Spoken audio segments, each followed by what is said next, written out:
Welcome to the Pitt Football Preview Show, sponsored by the Arsenal Cider House, with three unique locations in Lawrenceville, Wexford, Sorgel Orchards, and here at Finleyville at the Trax Farms location. Three unique locations, all have different rotating taps of hard cider throughout the year. So obviously we'd love you to come on out, see us each and every Friday here at the Arsenal Cider House, 6 to 7, talking Pitt football. Today we have no Jason. This is Zach Kaminsky, will be your host. We have a fill-in for Jason, Mike Collins. Mike, great to have you. Hey, thanks for having me. Big shoes to fill with Jason not being here, but I'll do my best to continue his show and keep you guys going. Sounds good. Sounds good. We got a lot to talk about. First, a little bit more about the Arsenal Cider House.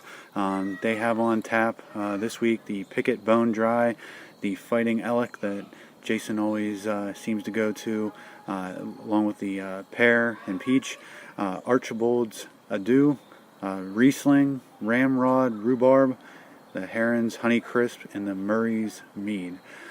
Well, Mike, we had a little bit of a setback here last week with the Pitt Panthers. Thought they were going to pull it out. It was tight at halftime. Came out for the second half, and just things didn't really go our way. Ended up losing. It was a kind of a crushing defeat, the way that I look at it. Definitely thought that we had NC State on the ropes at halftime. Came out for the second half. Had a little bit of a stalled drives there. Saw Ben DiNucci throw an interception early in the second half, and then another stalled drive, and led us to seeing the first extended game action of Kenny Pickett, and we saw him out there. Was out there for a few drives, and I don't know. Now we're out here with kind of another quarterback controversy as we go on with this season, sitting at 2-5. And what were some things that you had seen throughout the game, whether it be the first half, second half, or overall? Well, first of all, I think they played well in the first half. Those two big plays that NC State was able to get, I think the Panthers outplayed them. But those two plays, we went into halftime tied, 14 apiece. DiNucci played well enough. I thought he played a little better than enough to have another start. I think he was disappointed when he was pulled. I could see the coaching staff wanting to get the younger player in there, get him some experience. But I do think moving forward, I think it's DiNucci's team. He has some shortcomings as far as getting the ball out for deeper routes. But if they can cater the offense to get some plays going and get the running game going. The running game, all year, it's been a problem. I can't figure out what these most of the returning offensive line and upperclassmen, they get no push. Their leading rusher should never, ever be a defensive back with 17 yards. They're getting no push. It makes it very difficult, whether it's DiNucci or Brown or Pickett, whoever's in there. They need a running game. Yeah, I definitely agree with all that.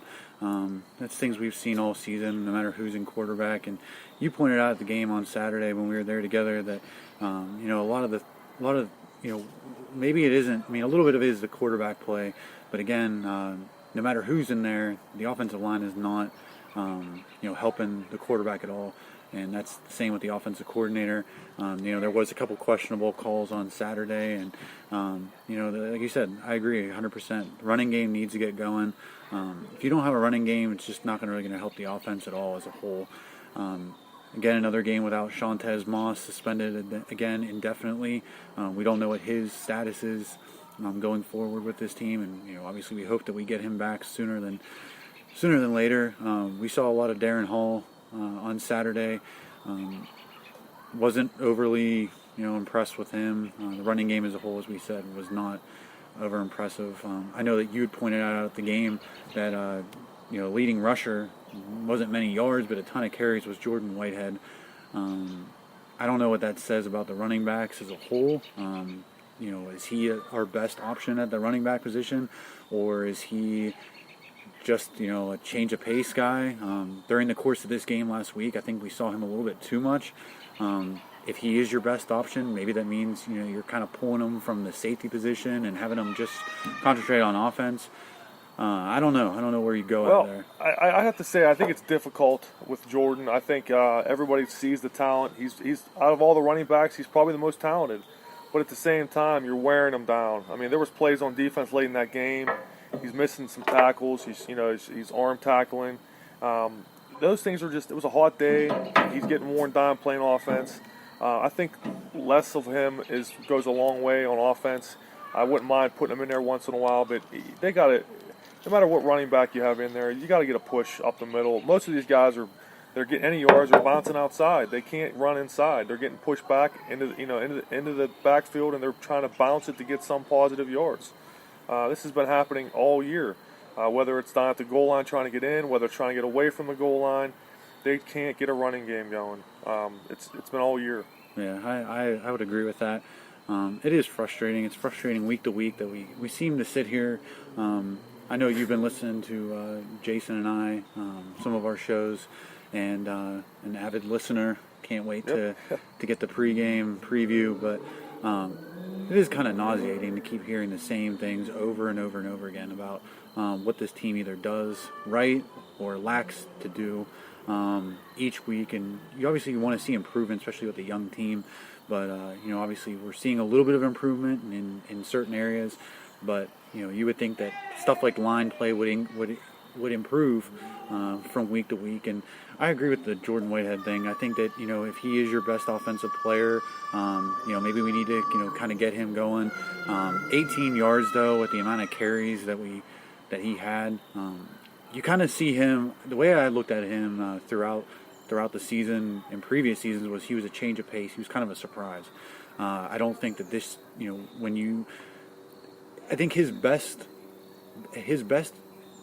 ability, best skill set was being used when the defense was either tired. You needed a big play. The defense wasn't expecting it. It gave him like a spark. It gave the offense a spark. Hey, they knew Jordan's in. He gives them a little burst. That's what you need once in a while. And, I understand because as a coach wants to change a quarterback for a spark, or running back's easier to change. If you throw a guy in there for a play or two, they can go sit down and rest and play, and you're ready for defense. But you can't have him out there, 2 and 3 times, per drive. It's just wearing him down, especially that heat. He's playing all the snaps on defense. He can't be playing all those, that many carries on offense. And they're trying to mask a problem by putting someone like that in there. The problem isn't really the running backs, in my opinion. It's the offensive line, and I don't know if the offensive coordinator is changing the blocking schemes or what's changed this year from last year. They lost some players, yeah, but they still had guys that should have came in and been able to produce at a high enough level you wouldn't notice this big drop off in the offensive line play. Well, and that's the thing that me and Jason had talked about briefly last week is the what if Brian O'Neill, what if Alex Buxer, you see 2 veteran guys that you think would have been playing, and maybe it's not them. I had pointed out that it might be the center play. Center is basically the quarterback of the offensive line, and maybe that might have something to do with it. Going back to the game, though, first half I thought they played well. I also thought that NC State wasn't doing themselves any favor. It seemed to me that they were leaving some drives stalled, drop passes, bad passes out of bounds, overthrowing receivers. They did have the kickoff return. Was it punt return or kickoff return? Special teams play for a touchdown. They had that. That was a long return that obviously helped them out in the game as a whole. I just kind of thought that Pitt played well in the first half. They played well enough to win. I know you had said during the game that if Pitt went into halftime with the game within 1 score or tied, definitely be a great way to start the second half. Huge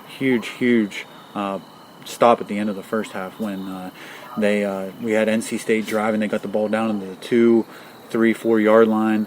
Had a couple plays there. Third down, they had a big holding play that brought them back. So I kind of think that that was definitely a positive for Pitt.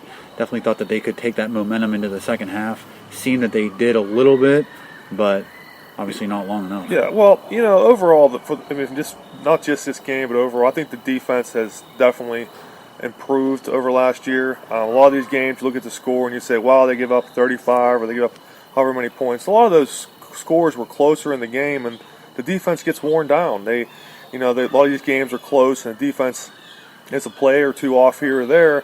But overall, I think the defense has played well. That stand at the end of the first half was a great example. That they had to settle for a field goal when a touchdown was already on the board and had to be taken off. So the defense, there's some star potential on that defense. I'm a little concerned on defense though about the linebackers.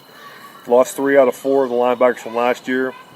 These linebackers we're playing now seem more athletic maybe, but they're definitely undersized. And in the running game, you worry about that. They get caught up with those big offensive linemen.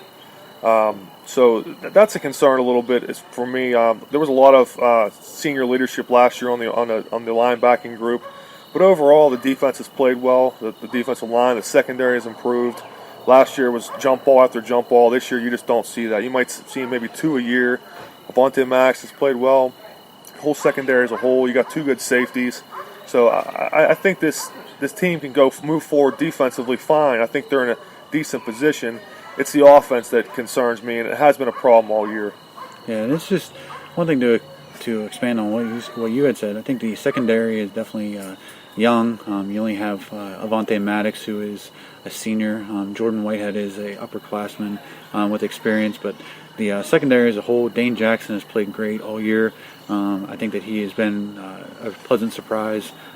He kind of took that position, ran with it. I know he played a little bit last year, but with the injury to Felipe Motley to start the season, he definitely took a hold of that position. DeMar Hamlin, I think that he's been playing well. He's been playing better than I had expected with the inexperience that he does have. He does let up a couple big plays here and there, and that's obviously with the switch of position. Yeah, and I think that's gonna happen, yeah. And I think that's where my expectations with him were kind of down this year, just based on his injury last year and coming back and switching positions this year. He's a great player. Expect big things out of him going forward. I just think that he is still young. And like you said, the linebackers are definitely undersized.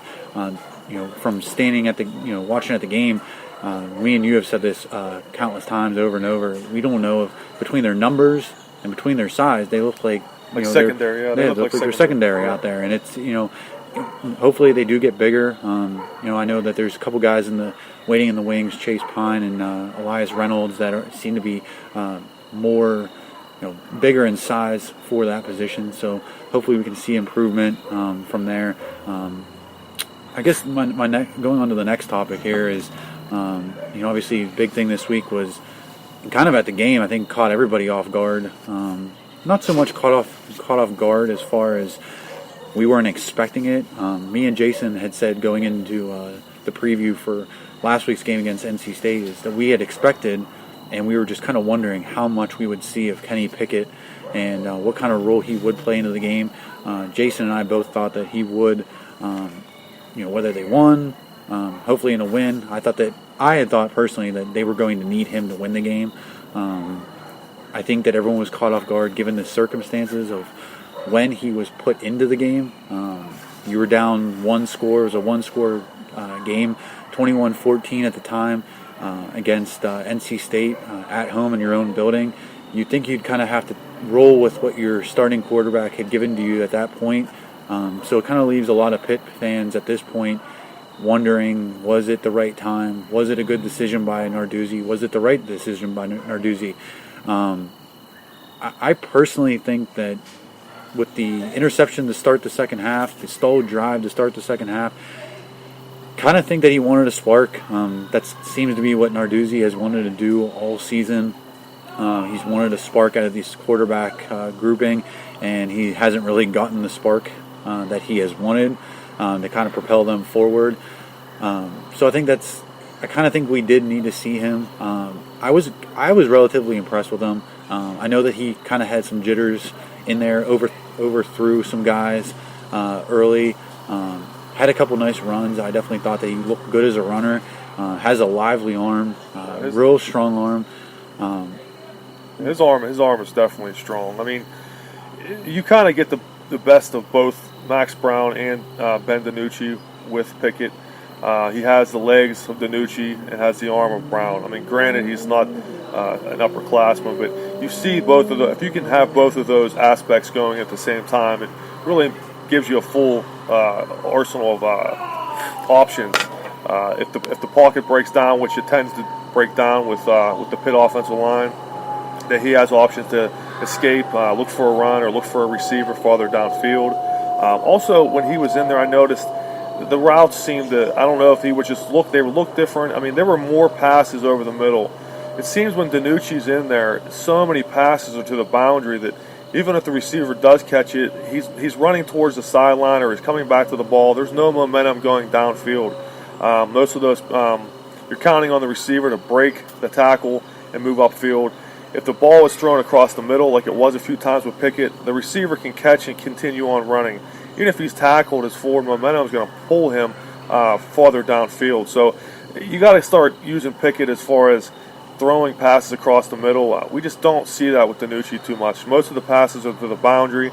You're throwing a 30-yard across field and it gets 5 yards. We need to get some passes going momentum down the field, whether it's to Wea or the tight ends. The tight ends in this offense they're almost virtually invisible. There are hardly any passes to them over the middle. That's where the tight end usually roams. We don't see a lot of passes there. We got to start using all the weapons we have. I think it will make us more balanced. The defense seems that when DiNucci's in there, they kind of press the line. The safeties are shallow, and we need to spread these guys out and make the defense respect where the ball is going to go. So, but having said that, I think the team is going to go with DiNucci, which is I do agree with, but they will see Pickett here and there. You got to start settling on one quarterback. And of course, the lost man in this thing is Thomas McVitie. I don't understand why he's fallen out of favor so much. Coming out of high school, he was rated higher than Kenny Pickett was. So he's tall, he's big. He threw for a lot of yards in high school. Kind of unsure why he got jumped. I don't know the ins and outs of practice and everything. He seems like a team player. He plays on special teams, so it doesn't sound like an attitude problem or a doesn't want to be here type of problem. It sounds like it's a skill problem, which I'm surprised because he was fairly highly recruited coming out of high school. So, I don't know. You would seem like you knew that right away that he was jumped ahead. I was surprised. I thought McVitie was going to be the next guy up at some point. Yeah, I thought that he was going to be the next guy up too. I had thought whenever we had got he came here to Pitt. He's a big kid, real big body. Has, from what I had heard, had a great arm. I know that he started playing football relatively late in his high school career. I know that he also played a little bit of tight end. So I don't know if it's Pitt wanted him and they recruited him to play quarterback and tight end, but see where the cards fell and kind of see hey, if we need him to be our quarterback, he can definitely do it. If we need to switch him to a position, he does seem like a good kid. From everything that I've heard, he seems like he's a good kid. So it might be one of those things where he may have hey, he's all for what Pitt needs. I didn't think that he would be passed up this early. I did kind of wonder when we did get Pickett. Did they get Pickett as a insurance policy? Did they get him as a fallback option? But obviously as time goes on and you get both kids into the practice facility, time can definitely we can definitely see the difference. Coach can you're a certain player in high school and you're another player when it comes to college and playing at a different speed, different games. So that might be it too. But I am surprised. I definitely thought that going back to the Syracuse game was where I was surprised. That I thought that they made it seem after the game that when DiNucci got his helmet knocked off, that McVitie there was not even an option that he was going to go in. They said he had a clipboard and he had his headset on, was helping. I just couldn't understand why wouldn't he be ready if he was the number 2 quarterback, or there was no other quarterback behind him, and you didn't want to use Kenny Pickett's red shirt. They seemed so out of sorts there, like they had no intention of ever putting McVitie in, and I was surprised by that because he had already used a red shirt, so by putting him in there wouldn't have hurt anything. In the long run, it may all work out. Pickett might be the guy. I'm just surprised that McVitie has not at least been given a look at, especially since they didn't want to use the red shirt in the Syracuse game. But once the red shirt was used, I guess at that point you just go with who you think is better. It makes me wonder what's going to happen next year. I mean, is it going to be a three quarterback derby to see who comes out, or is McVitie not even really in the picture anymore? They don't disclose anything, of course. Pitt's kind of tight-lipped about injuries or suspensions, or they don't really talk too much about specific players, what their roles are going to be in the future. And I understand that they're trying to protect the kid. They don't know what's going to happen. They don't know what the future holds, so they want to keep open all options. But at this point, just a little disappointed that McVitie wasn't as what I thought he was going to be. Yeah, and I'd like to expand on that a little bit, because I guess what's lost in this is the fact that you had 4 quarterbacks on the roster going into the season. We had all thought that, yes, there was this quarterback controversy in camp. That may have just been saying, hey, Max Brown, you came here, but the job is not definitely given to you. So to create some sort of a spark, create some sort of a competition to get the best out of all athletes. Obviously, Max Brown had won the competition coming out of camp, but then his play kind of dictated the new controversy. He wasn't exactly what we had thought, or he wasn't playing to the ability that we had thought, and that's when Ben DiNucci came in. And when he came in, and he wasn't everything that we had thought he was, and Max Brown came back in, and then Max Brown gets hurt, and then we have the whole Kenny Pickett ordeal, like you had discussed. But again, lost in all of this, it basically makes it seem like we only have 2 quarterbacks on the roster, and one isn't even being given a fair shake. I mean, this is one thing that I hadn't even thought of during the course of the week, that McVitie hasn't even been in anybody's conversation as far as, it's been basically like a two horse race. And it's like you see the guy on the sideline, you see the kid. You kind of feel bad for him. He looks attentive. He looks attentive. He looks like he's into the game. He looks like he wants. You see him on the special teams. He's excited to be out there. So it's not like you see it as a fan. You see those kind of players and you root for those guys. He's not moping on the sideline. He's into every play. And what I didn't realize too, though, is during these last couple games, is that there had been some sort of discussion as far as what the roles were for these 3 quarterbacks after Max Brown had gone down. Because if you do go back and watch the replay, when Ben DiNucci's helmet comes off, I would assume that if he would have gotten hurt, the next guy up is already told. It's not like, okay, well, they're sitting on the sidelines and it's like, okay, well, I don't even know who's going in. Okay, hey, coach, Joe Smith, you're going in. Kenny Pickett, you're going in. They burned a timeout. They didn't seem like they were organized, and that makes me think: is this coaching staff, are they divided on who they think? When maybe the head coach leans towards a certain quarterback, maybe the offensive coordinator leans towards another quarterback. They don't seem like they keep changing their minds so quickly that makes you wonder: are there different opinions in the room of who should play and when they should play? There's no consensus. They even did it with Max Brown. They pulled Max Brown in one game and he was 7 for 10. Max Brown. I thought it's a shame because I thought Max Brown still got the short end of a stick. He's not a mobile quarterback. He's never going to be Ben DiNucci's legs. But at the same time, I could see the guy throw. I could see the talent, and they pulled him so fast. I know he wasn't perfect, but at the same time, I think, and I understand why they pulled him. Maybe the offensive line was struggling. They figure we need somebody more mobile because the offensive line is just not going to hold up long enough for him to stand back here and throw. But he could make the throws. He could go throw it downfield. He could throw the outs, the long outs. He threw across the middle. But that bridge is burned now. We're done with Max Brown, unfortunately.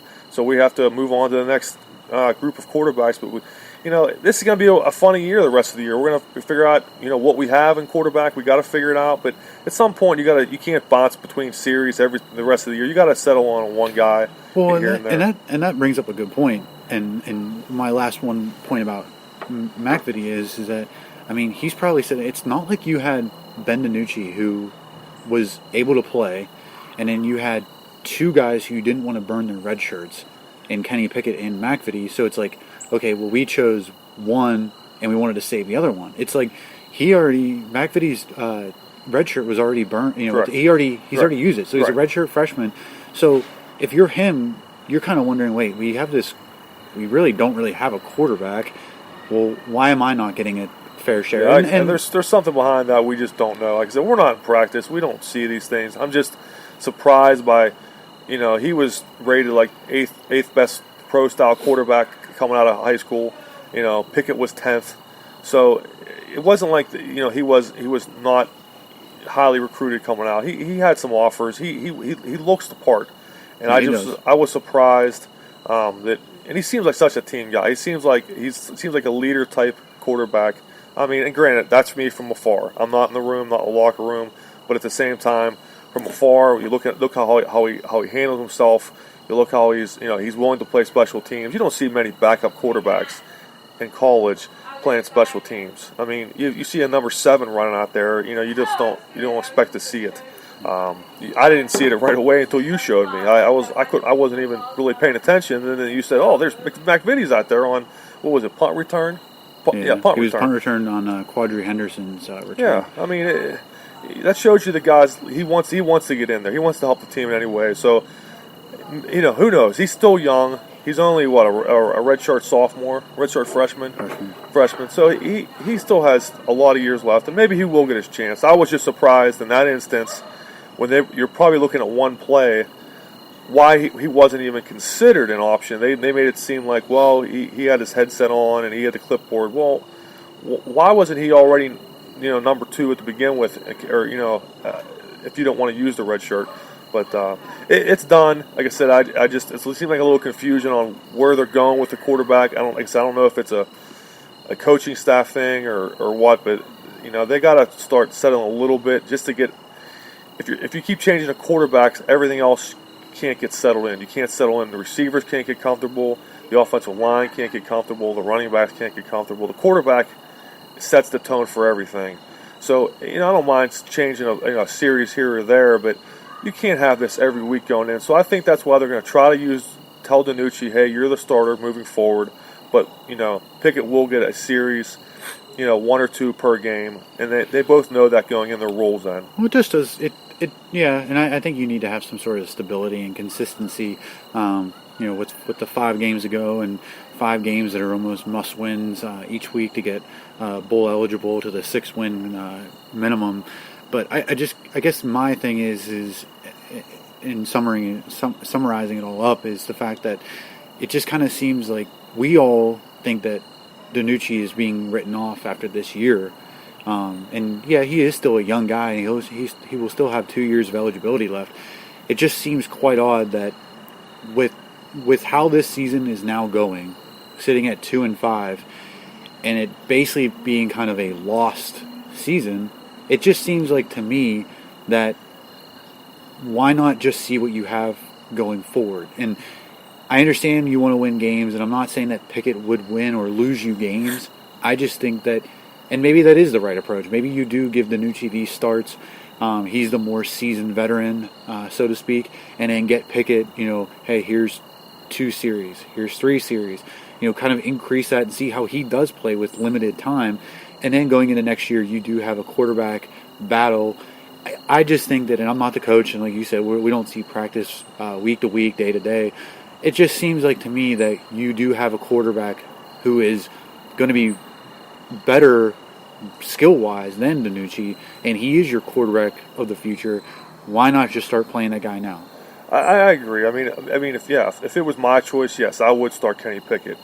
But coaches sometimes make the safe decision. They think, I'll go. Their tendency is to go with the veteran guy. They go with the guy who's been there longer, knows the playbook better. I'm sure Pickett was a little nervous. You saw a little jitters. I mean, he shows flashes. You see the talent, the arm strength's there, the speed's there. Overall, if he did get in, if he started playing now, you would hope that we could have a quarterback. You and Jason keep talking the last few weeks about getting these grad transfers. here's the opportunity for Pitt to take a young guy and ride him for 2, 3, 4 years. So I do agree that I would put Pickett in, but at the same time, I kind of see they're thinking, let's go with the guy that we know that's more comfortable with the offense in general, more comfortable with just handling everything. There's a lot of different things a quarterback has to handle. I think Danucci is prepared for some of that more. Skill set wise, I don't think he has the skill set that Pickett has. Like I said, that most of the pass patterns are very, very shallow. Most of them are out patterns, nothing across the middle too much. So if they set the offense up for Danucci, they need to start, catering plays that can get them going. But it all comes back to, we talk so much, not just Pitt, but in sports in general about the quarterback play. But for Pitt, I really think it still comes back to the offensive line and the running game. If the running game is good, Danucci can win ball games. But if the running game is not going good, which it hasn't, and they fall behind, I don't think he's the kind of quarterback that can lead you. If you get down 2 scores with Danucci and you're in the fourth quarter, it's just not going to happen. There's no big plays in this offense with Danucci. I don't think you're not going to see that. Yeah, there was a long play. He did have one play a few games ago to Quadri Henderson, but it was a long run. It goes in the books as a 70-yard touchdown pass, but it was more like a 10-yard pass, and Henderson took it the rest of the way. So guys and quarterbacks and receivers like when they see Danucci in there, they probably think, I'm not going to have my opportunities. We're not going to throw the ball downfield. We're not going to throw these longer routes. Look, guys like Lopes and Henderson, those are the guys he's going to throw to, on out patterns, short out patterns. Right. No, I totally agree with that, and that it was an unfortunate loss on this past Saturday to NC State, number 20 in the nation, 35-17. Can't dwell on the past, kind of look forward. One thing I wanted to, me and you had talked about this a little bit, and I wanted to talk with Jason about it, is now that we are basically, last week we were at the halfway point, 6 games in, 6 games out. Now we got 5 games remaining. I kind of wanted to summarize, the first half of the season, and we've done that. But I guess my question, and like I said to you the other day, was with how last season went, and this going on to year 3 of Pat Narduzzi here at Pitt. I guess with the 8-4 record that we had last year, going to a bowl game, yeah, we lost Northwestern, but it was a great overall year. Big wins at Clemson, number 2 on the road, and beating Penn State to renew the rivalry. Were our expectations going into this season just a little bit too high? And did we had so much optimism created from last year. You had said last week that the Pitt team last year just seemed like it had the it that everyone always talks about. To be a successful team, you got to have it. No one knows what it is, but you have to have it. Last year, I'll say that we went to every home game. We went to you went to the Clemson game away. Last year was a great season. I mean, from a fan's point of view, 8-4 from my perspective. We're not 10-2 or 11-1, but it was fun. Every Verge game of being ranked. Every game was exciting. I mean, whether you're playing the top end teams or low end teams, I used to sit there and tell you, hey, we get your money's worth in the Pitt game. Whether you're up 20 or down 20, the game would always be close. We would be down a game. I'd say just get it within 1 score. And they seemed like they always did. We had went with the Marshall game. We went with some Marshall fans, me and you, and we were with about 8 Marshall fans. And Pitt went up early in that game, and they were getting disgusted. I said, "Oh, don't worry, it'll be close." And they didn't know what I was talking about. Well, before you know it, it was close. That's just the team that's the type of team and the type of game they played. But the main difference this year is they just don't have it offensively. They can't score like they did last year. They did last year. They just, no matter how much they were down, they could strike quick, and they struck often. Whether it was Wea or the running backs. I mean, they were get you from the tight ends. They were hitting you from all angles last year offensively. Now defensively, yeah, they give up points. But you know what? Last year, I'm looking back at last year, I had a great time last year. This year, not so much. The games aren't as close. The first halves are pretty close, and then the second half's like the Oklahoma State game. That wasn't even a game this year. Last year it was a game. I mean, it was a lot closer, and it was at Oklahoma State. Well, and I think that, and I think you're right. I think that last year we didn't really have, this goes with winning, and this goes with success. Whether it's a new coach, and the first year when he was here, we had a great season. Wasn't many of his players, but we had thought, 8-4 again, big wins. Oh, well, now we're going on to year 3, and we're expecting bigger things out of Pitt, and we're expecting bigger things out of this coach. And I think that going into last season, we were kind of like, this is the same old Pitt. Okay, we don't have many expectations, and we didn't really have much optimism. We created our own optimism, but the team didn't give us any optimism. And as the season went last year, there were so many points of that year that we were saying, Pitt almost beat Oklahoma State on the road. Okay, well, at least it was a non-conference game, but they should have won that game. North Carolina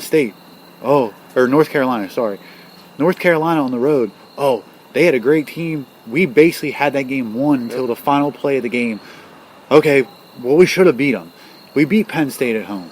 And so as the season unraveled last year, there was so many games where Pitt was in or they won. And if they didn't win, I mean, we had talked about it before. I don't think Pitt lost any games by more than one score. They never got blown out. I mean, it was like I said, they were always in it. And you had talked about our expectations too high. I think from our perspective after talking, beginning of the year, we thought that the players that we knew the players they lost were valuable players, but we thought we had capable replacement players.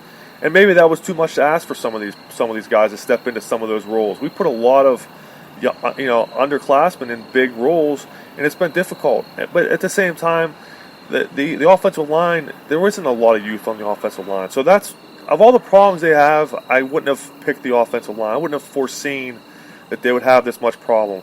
The running backs, you lose James Conner. That's a huge loss. But you know what? I kept thinking, well, we have Quadri Olison, who was the ACC Rookie of the Year. So we have a replacement there.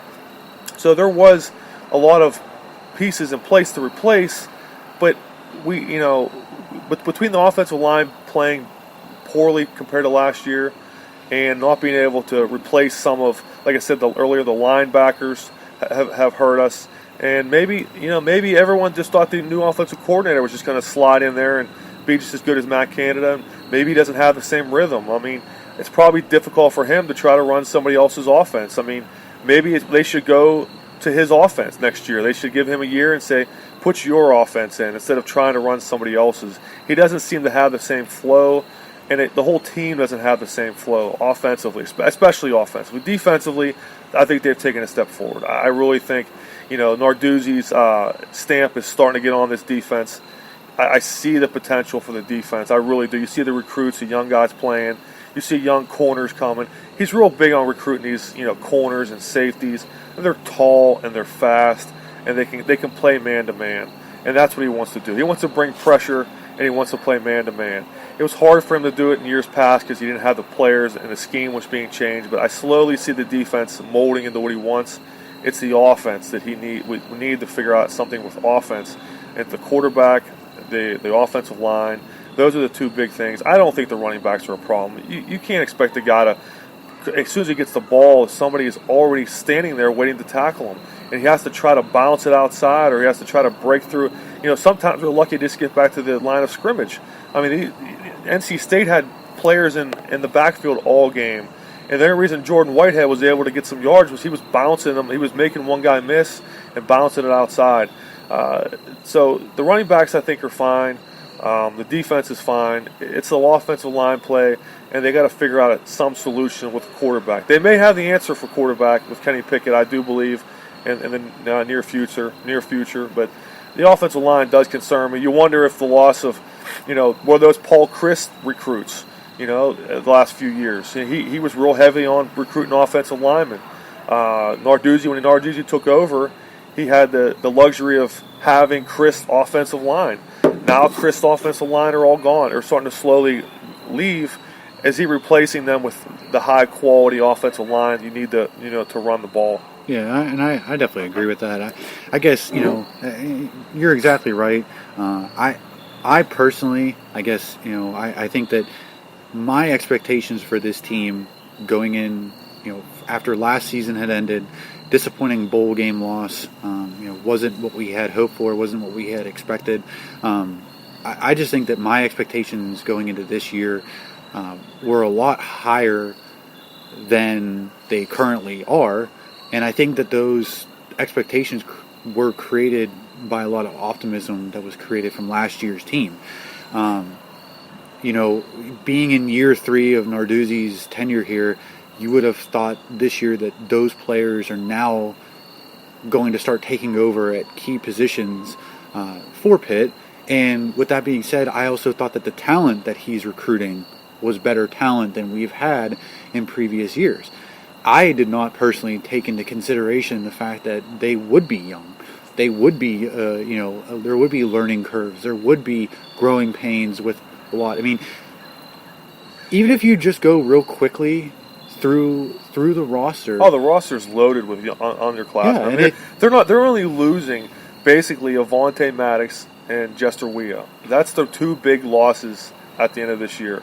I mean, they have another offensive lineman, and that's a good thing. But they have a lot of pieces coming back. But there has to be some kind of change on offense. There has to be a philosophy change, or they have to figure out a way to get the ball running again. And then the quarterback position, I think it'll settle down if they can run the ball. They're trying to make the quarterback position the answer to all the problems on offense, and it's not the problem. It's not the only. I mean, it's easy for people to watch a game and say, "Oh, it's a quarterback," but at the same time, if he's snapping the ball and somebody's already in his face, it's going to be difficult. Or every possession, it seems like it's 3rd and 13, it's 3rd and 11. Like, they don't get too many 3rd and 3s because they can't run the ball on the early downs, and then the defense just tees off on your quarterback, and your quarterback will throw a 3-yard out in 3rd and 15. And then the fans start getting upset because why are you throwing that? Well, the quarterback says, "Well, if I'm going to stand here longer, I'm going to get sacked." Right. Well, and I agree with all that, and I think that the quarterback play is not the answer to all the problems. It's definitely a big component. Like I said about, I just don't think that we took into consideration, and when I say we, I mean I don't think that I took into consideration how much they would miss certain guys. Oh, yeah, they lost. And they lost a lot. Yeah, they lost a lot, and I just thought that, I guess I was, expecting these guys to come in right away and play and, perform, because I think that overall in the grand scheme of things, over the next few years, we will have better talent than the team that went 8-4 last year. I mean, you are missing a guy like Ryan Lewis, who had a key interception against Penn State to win that game, and he is gone. The linebackers, I didn't think that we'd be sitting here going into the 8th game of Pitt season and saying, "Oh, we really miss Matt Golombos. We really miss Mike Caprera." I mean, those are 2 huge losses. Juan Price. I mean, how many times last year when you'd watch a game, he got a key sack. I mean, it's 3rd and 13. And you just see him on the outside licking his chops. You know it's coming. And you knew it was coming, and you knew it was going to happen. And this year, they're not getting pressure. They have a different... this year, they're trying to create pressure from the defensive line, which is great, but they don't have that outside edge rusher, that speed rusher that could just, fly by the tackle and go after the quarterback. I mean, last year they had that. Like I said, they were... If the quarterback wasn't throwing a fade pattern, Price was going to get you. I mean, if you were standing back here too long, he was coming for you. That they had problems, on the secondary last year, but the linebacking core was strong last year. I do think that the defensive line is coming along fairly well this year. The secondary is coming along fairly well this year. But you do kind of miss that splash player on the outside to create that chaos, that pressure. Like, the offense wants to know, where's he at? They don't have that one key outside linebacker coming on a play that, the quarterback has to know where he's at. Yeah, I agree with all that. And, I just think my expectations may have been a little bit too high. What exactly, I guess let me ask you this. What exactly were, and to add, and not go back to the quarterback controversy, but I had also thought, if you would have told me going into this year, everything would have played out like I had thought, I would have thought that a good season with a quarterback grad transfer, I was hoping and I was expecting an 8-4, 9-3 season, and I was expecting to compete for the Atlantic Coastal Division title till the end. That was my. I thought maybe okay, you got Penn State, you got Oklahoma State. That's a loss. Okay, so now I thought maybe there would have been 2 losses, maybe the max 3, somewhere else on that regular season template. Now, not to hold you up there, but I guess now knowing knowing that Max Brown wasn't going to pan out, and if I would have known that and I would have had my goggles on and I could look into the future, I may have said, hey, with the Danucci at quarterback for most of the season, or somebody else or the Max Brown is not who we thought he was, I guess maybe I would have said that this was a 6-6, 7-5 team given the influx of younger talent. But with having that guy coming from Southern Cal and the pedigree that, being a 4-5-star recruit and being at USC and starting for them last year, I thought that he would give us a little bit of, maybe he would have won us an extra 2 games. Well, and it's because the reason you thought that, and the reason you believed that, and a lot of Pitt fans did, was because they've had success doing that. Peterman was a grad transfer. I mean, luckily for him, they had 2 years with him. Savage was a transfer. So when you start getting these transfer quarterbacks and you're having a decent amount of success with them, you're going to think as a fan, well, why can't we do this again? You think, well, why can't we just take him and just plug him right in there? We've done it in the past. Why shouldn't we be able to do it this year? I thought, I was fairly optimistic myself, maybe 7-5, 8-4. But I guess there was more question marks than most Pitt fans had thought. We didn't see some of these other problems perking up. We didn't see the offensive line becoming a problem. We didn't see the linebackers becoming a problem. We thought the quarterback was just going to slide right in. We thought the offensive coordinator was going to just take over and just going to seamlessly transition right into another year. Well, these things haven't gone so smoothly. The quarterback hasn't gone smoothly. The offensive coordinator hasn't gone smoothly. Well, and I think that you're onto something there. I think that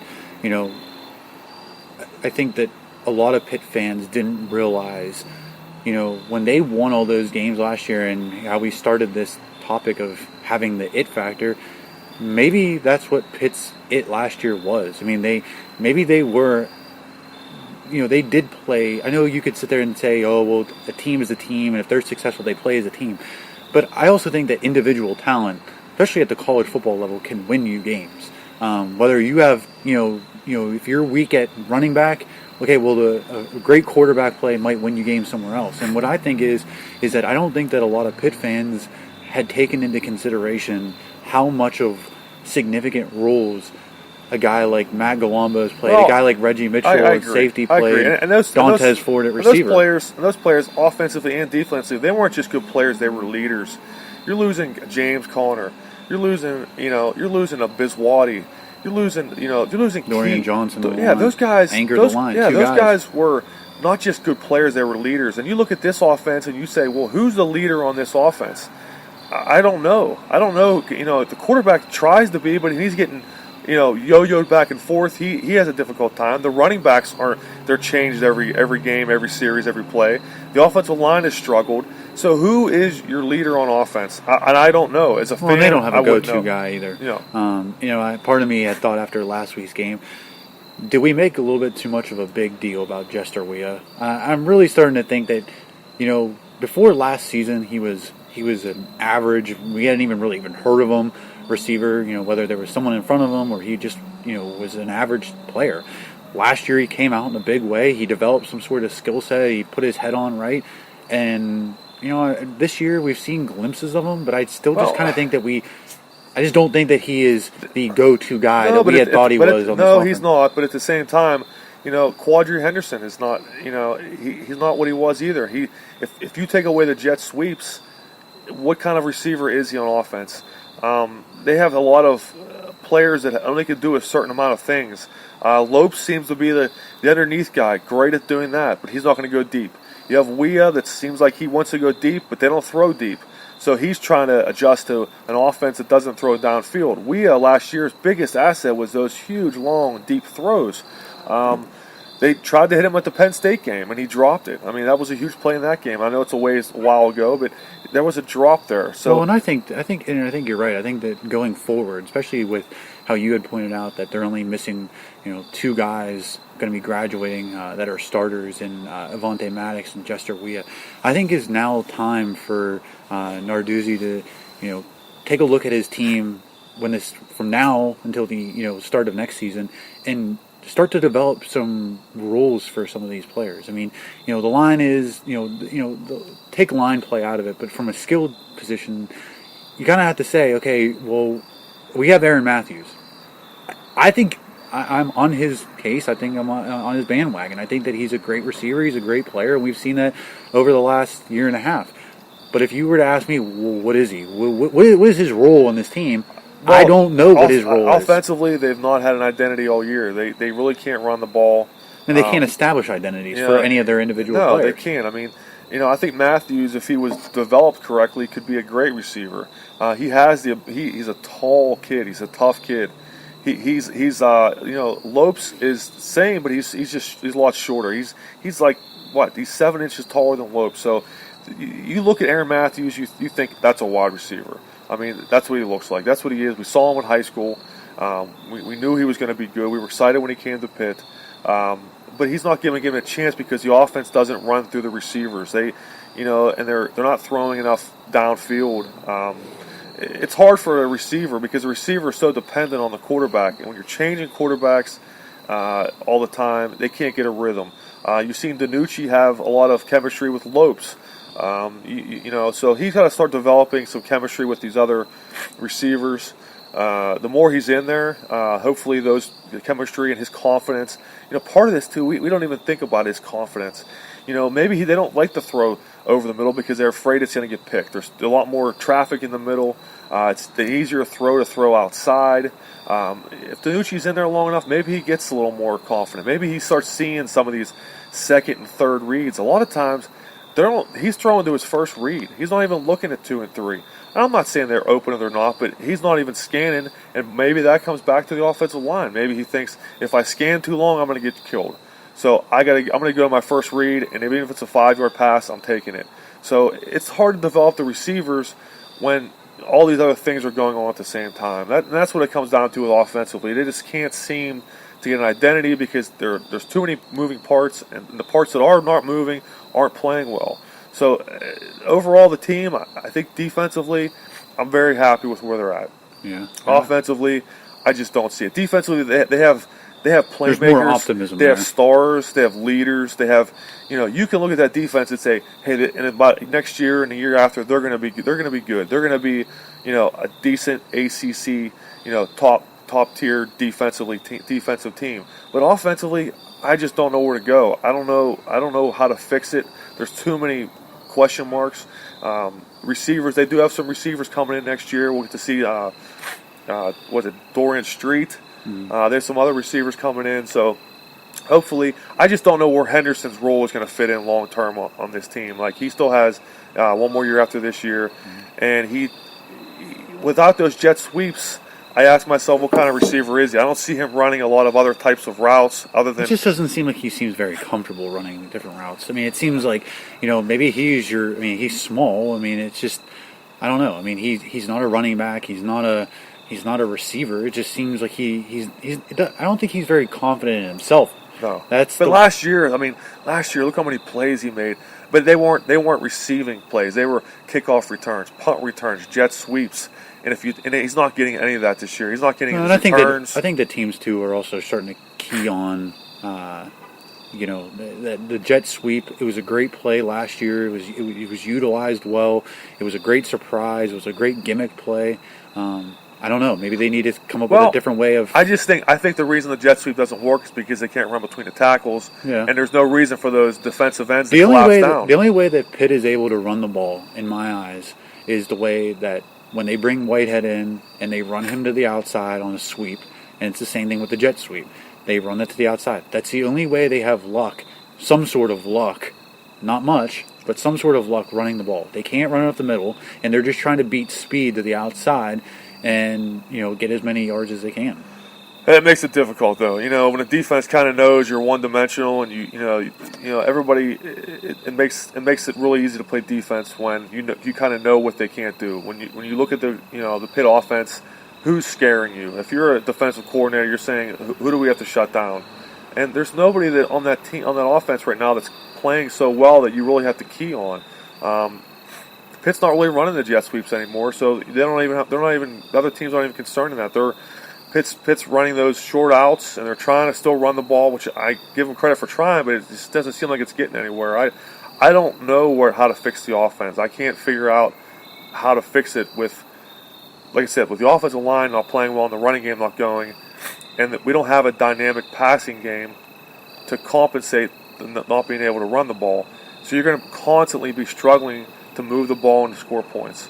The Georgia Tech game, the defense got you 4 turnovers, and you didn't do anything with them. Like the defense. That's a game right there where I see the defense doing things to help the offense, and the offense can't capitalize. I mean, I know it's a few games ago, but that's one game that stood out to me. I thought, what do you want the defense to do? They're not going to shut teams out, but once they give you the ball, you got to do something with it.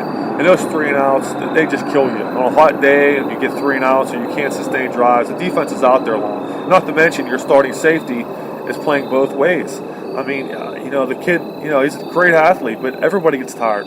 And late in the game, NC State they broke a few runs past Whitehead because he probably it wasn't 100% because he was tired.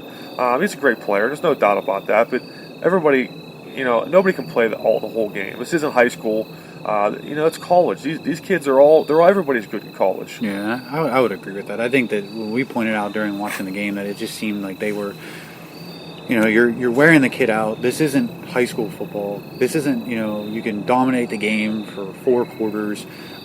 We had said at the game, like you had just said now, maybe one of those, that big long run Whitehead missed, maybe if he wasn't on offense, yeah. And he gets that. But I don't know. We start to move on here. We're gonna now it's time to start preparing, previewing the Duke Blue Devils, and this is the inside scoop presented by Scoops on Beverly. 3 locations: Mount Lebanon, Beverly Road, Brookline on Brookline Boulevard, and in Bloomfield.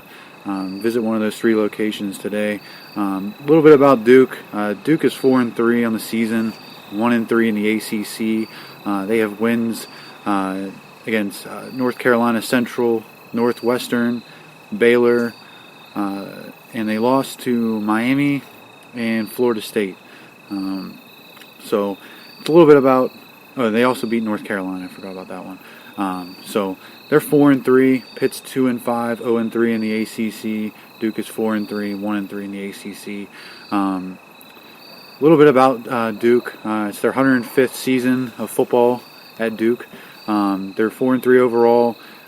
They lost last week to Florida State at home. It was a 17-10 defeat. I do believe Florida State caught the ball, scored a touchdown late in the game to break the tie at 10.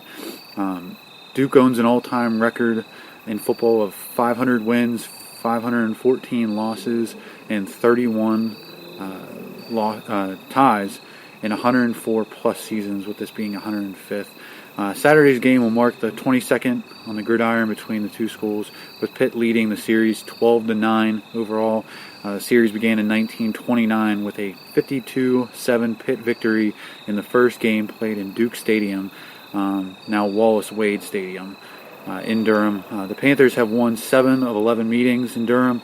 A season ago, Pitt posted a 56-14 victory at Heinz Field. That was a dominated. I do believe that was the game where they wore the throwbacks for the first time for all of us to see.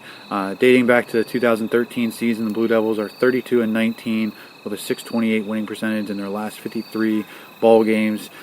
Duke leads the ACC and ranks tied for second in interceptions with 12, trailing only South Florida with 15. South Florida has 15. Cornerback Mark Gilbert leads the Blue Devils with 4 interceptions, and he .57 interceptions per game, averages second in the ACC and tied for 9th nationally. Looks to be a very interesting game. I do believe that Duke is favored by 8.5 on the game heading into tomorrow. As of now, Daniel Jones is their quarterback. He's 143 completions and 257 attempts on the year for 1,398 yards, 6 touchdowns, and 5 interceptions. Sean Wilson is their leading running back, 88 carries, 506 yards, and 5 touchdowns. And their leading receiver is T.J. Rahming, 36 catches, 425 yards. So that's what Pitt's looking at. Duke is a very they're very much like Syracuse. I think they run about 80 plays on offense a game. They're fast tempo. Pitt has seen Duke in the last few years where they've gone the 2 quarterback system, where they had a young guy coming in at the same time as a veteran. So Pitt's seen this story before in Syracuse and in Oklahoma State. So they kind of have been well prepared for the up-tempo offense. But Pitt is on the road, so Duke is going to try to control the game in that sense. So that's just a little bit about Duke. I guess we go here to our 3 keys of the game, or anything that you'd like to add about Duke. I think it's a good opponent right now for Pitt to play, coming off the NC State loss. I think Pitt has a good chance of going to Duke and winning. It's a good opponent. Duke's not a bad team. At 4-3, they're still trying to get bowl eligible. They still have things on their goal list that they can still accomplish. So they're going to come out ready. It's a home game for them. They probably look at Pitt and they think that their fans are counting this as a win. They see 8 points. They see Pitt struggling. But, I think Pitt does have a chance. I think having seen that style of offense, having played them familiarly with that team, like I said, defensively, I'm not worried about Pitt so much. If Pitt offensively can score in the mid to high 20s, I think they can win this game. Control the ball somewhat. You can't have these 3 and outs. You can't have these short drives. And if the defense gets you the ball, you got to do something with it. I think going into this week, knowing Danucci is your starter, I think he's pretty solid as far as he knows he's the starter. I think they're trying to stop this carousel quarterback. They're just going to go with Danucci, and then if at some point in time they decide to bring Pickett in for a series, they will. So hopefully, they can, the defense can get them some short fields. Maybe break a play here or there, but if Pitt can get in the mid-20s, mid to high 20s, I think they got a shot. Okay, I would have to agree with that. I think my 3 keys are going to be quarterback play has to continue. I think Danucci, we need to expect, and he needs to perform at a high level. Like you had said, Duke is trying to get to where they want to be, just like Pitt wants to be, and I would say it's a must-win game for both programs. They want to become bowl eligible at this point in the season with 5 to go. So my first key would be quarterback play. Danucci hopefully comes to play. I'd like to see him use his legs a little bit. I'd like to see him start throwing down the field a little bit more. So that's the first key. Second key, defense. They need to. I think that Pitt needs to rotate some guys in. They need to use more than 11 guys on defense this week. This up tempo, they've seen it before. They're well prepared for it. They know what to expect. They've had luck, obviously, defending it in years past. David Cutcliffe's team. So I think the defense needs to rotate some players, keep them fresh, keep them going, keep guys off the field, keep their offense off the field. So get off the field as soon as possible.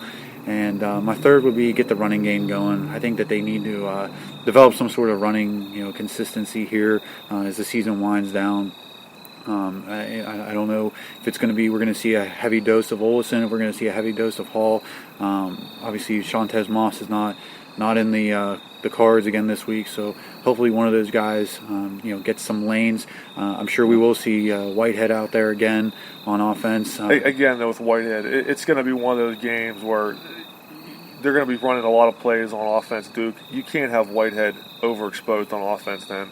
If he's playing a lot and they're playing a lot of snaps on defense, maybe Whitehead for at most half a dozen plays at most. I mean, you really got to start limiting that and focusing on defense. He is such a playmaker on defense. You can't afford him to being, overexposed on offense. Taking those poundings, and I don't know what the weather forecast is down there. It shouldn't be too hot, but like it was last Saturday here at Heinz Field. But those are great keys. I have to agree with them. The turnovers are always, anybody can pick 3 keys of a game and always include turnovers. But like I said, that Georgia Tech game, there was no reason why they shouldn't have won that game. When your defense gets 4 turnovers, you gotta do something with that. So if this defense this Saturday can get a couple turnovers, get the short fields, the offense could squeeze out a couple touchdowns, kick some field goals, they got a chance. Keep it close. Make Duke, sweat it a little bit at the end of the game. All it takes then at that point is one mistake. I have always told you, when you're playing against somebody that you're favored, you're an underdog, keep it within 1 score. All it takes is one play. A break here, a break there, a holding penalty, a pass interference. Things can change in the game. The momentum can change if you keep it within 1 score. If you start getting down 2-3 scores and you have this offense that's not capable of quick strikes, it's just going to be a long afternoon tomorrow. And I just hope they can keep it close, keep it within a touchdown, and then be able to make a play, offensively or defensively. I mean, we haven't had any, real big, most of the turnovers on defense have been fumble related. I mean, we could use a pick 6 once in a while. We could use a defensive touchdown or a special teams touchdown. Those are key, are huge in a game like this. So I do think they have a shot. But Duke's going to come out ready. They're like I said, they want to, they want to make a bowl. They want to make a decent bowl. And this year, if Pitt somehow became 6-6, I would consider that a huge victory for them. At this point, 2-5, that's a really long shot. But at the beginning of the year, if you'd have said 6-6 and some real small minor bowl, you wouldn't have been happy. But at this point, I would be very happy if they made any kind of bowl. I would take it. Well, yeah, and I would agree with that because, you get the extra game, you get the extra practice, especially with a young team that you don't have many seniors. You don't have to worry about, last year was a thing when they went into bowl practice, they had a bunch of seniors that were kind of blocking the extra practice for the young guys. And, obviously that would be huge with only basically 2 senior starters on both sides of the ball, getting extra practice for your team. And it's momentum for next year. Yeah, it's momentum for your players, momentum for your program, your recruiting, everything. You got 18 recruits sitting out there, and they're watching every one of these games, and they're saying, am I still committed? And yeah, I think they are. But as the season wears on, they're watching to see, is this team giving up? Right. Do I want to be there? Can I make a difference? Most of them are going to say, yeah, I'm going to come in there and make a difference. So there's a lot at stake. A lot of fans, they start fading away and they don't realize there's still a lot at stake the rest of this year. You have players that are young playing. You have kids that are recruits. They're not signed yet, so there's no guarantee they're all coming. Mm-hmm. A verbal commit is not, binding. So, they might say, oh, man, they just faded down the end and nobody cares and nobody – you don't want that. You want to have momentum. And like I said, if they somehow came out 6-6, a coach could go into a kid's home and say, you know what, we're on the rise. Yeah, we started bad last year, but we buckled down and we grinded it out and we got to 6-6.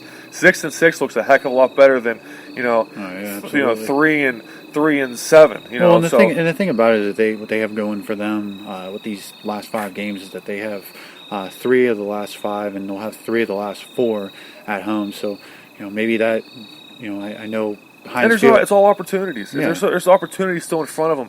That Miami game, how many people are going to be sitting at home in the country, the day after Thanksgiving? They're going to be watching that game. I was actually going to text you this earlier today, though, that I was actually thinking, I kind of hope at this point now with the division basically gone, I kind of do hope that Miami, they're undefeated right now. They keep winning. Yeah. They come into Heinz Field. Yeah.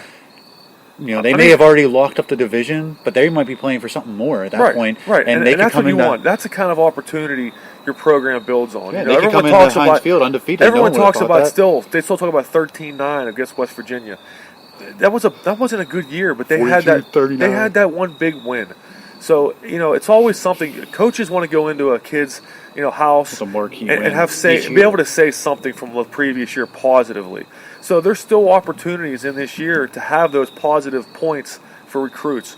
And you want the fans to feel like they can hang their hat on something. Not like, oh, geez, we just faded away into nothing. And, it happens in all sports, whether it's, Pirates or have faded at the end of the year. You don't want that. You want your fans to feel like, you're getting momentum for the next year, that there's hope for the next year. And that's what this team can't lose. They can't lose the hope that they built so much hope last year. You don't want to lose it in 1 year. And it will be good to see how they finish out this season, and hopefully they can get to maybe 7-5. Would be great at this point. Hopefully no less than 6-6. And like you said about tomorrow, I mean, they need to come out. They need to stop playing from behind. They need to win the third quarter, and they just need to play with a lead.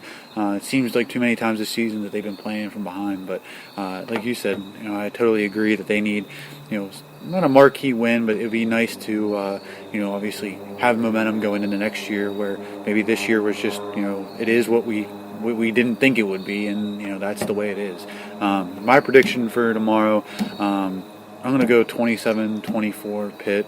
I know I keep picking Pitt to win these games. It's just, it's not me being a homer in any way, and it's just it's the gut feeling. I think that every one of these games, except maybe you take away the Oklahoma State game where they had no business, and I was being optimistic in that game.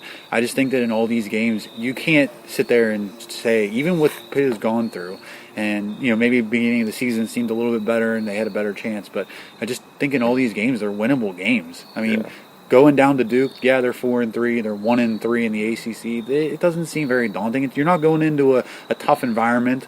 I mean, it's a winnable game. And the thing is, I've known Zach a long time for the audience.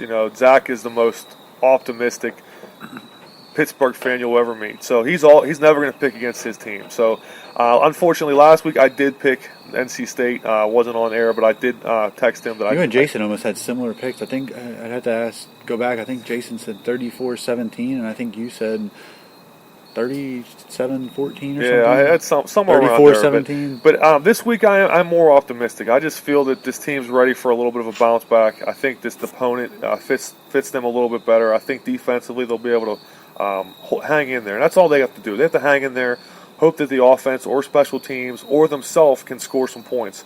Defense is allowed to score. I know it's not often, but if they could get one score tomorrow on Saturday, they have a chance. Though I am going to go with a victory. Like I said, if Pitt can get in the mid to high 20s, so I'm going to say Pitt scores 27, and I'm going to say Duke scores 23. Well, pretty close. 27-24, 27-23. You heard it here first. A little bit about, we're going to thank our sponsor again, Arsenal Cider House. Always great to have us at Trax Farm in Finleyville at the Arsenal Cider House. If you haven't been here, you got to get down here. It's a great environment, great drinks, great place to come with friends, great place to come with family, especially this time of the year with the fall festivals that are going on. They have, like we said earlier, they have great choices. The tap is always rotating, so you can check out their website at arsenalciderhouse.com. Click on one of the 3 locations that you'd like to go to. Finleyville is where we are normally at. Again, they have the Pickett Bone Dry, the Fighting Ellick, Archibald's Ado, the Riesling, Ramrod, Rhubarb, the Herons, Honeycrisp, and the Murray's Mead. Also try out the frozen cider too. That's always a hit. If you're in the area tomorrow after a Pitt victory, the Arsenal Cider House does have a Halloween party tomorrow night with a costume contest from 4 to 7. So if you're out here at Trax Farm at the Fall Festival and want to check the cider house out, definitely check them out tomorrow night, 4 to 7. It's a great time. It's a great place. I know, Mike, you and your wife have not been out there yet, but you guys got to get out there soon. It's a great place. If you like wine, you like cider, you like having a drink at night after work. Again, it's a great place to go to. Definitely check them out. We thank them for hosting us each and every Friday at 6 o'clock. Come out next Friday. We'll be here, same time, same place. 6 o'clock to 7. Hopefully Jason's back for next week, but if not, maybe I'll fill in again. You'll have big shoes to fill again, Mike. Well, hey, I want to say thanks, Zach, for having me, and Jason, hopefully I did you justice and filled in good for you. Yeah, definitely. We appreciate it. If not, I'd be here all alone doing the show. So you made it more interesting. You made it more exciting. So we'll hopefully for a Pitt win. We hope to talk to you guys on. Every week you're hoping for a win. Hoping next week talk about a win instead of talking about a win next week and sitting here excited and looking forward to. 3-5 looks a lot better than 2-6. 3-5, you're kind of inching towards back to 500, and that at this point, that's what you have to think for. You have to think, hey, you got to get back to 500 at least. It's not going to be easy, and I'm not saying it is, but it starts one game at a time, and hopefully this Duke, they're underdogs by 8 points, but I still think Pitt is ready for a rebound game. Yeah, I would agree with that. So let's be sitting here next Friday night talking a Pitt win and previewing the Virginia Cavaliers who will come into Heinz Field next weekend. For Mike, Zach here, thanks for listening as always, and hail to Pitt. Thank you.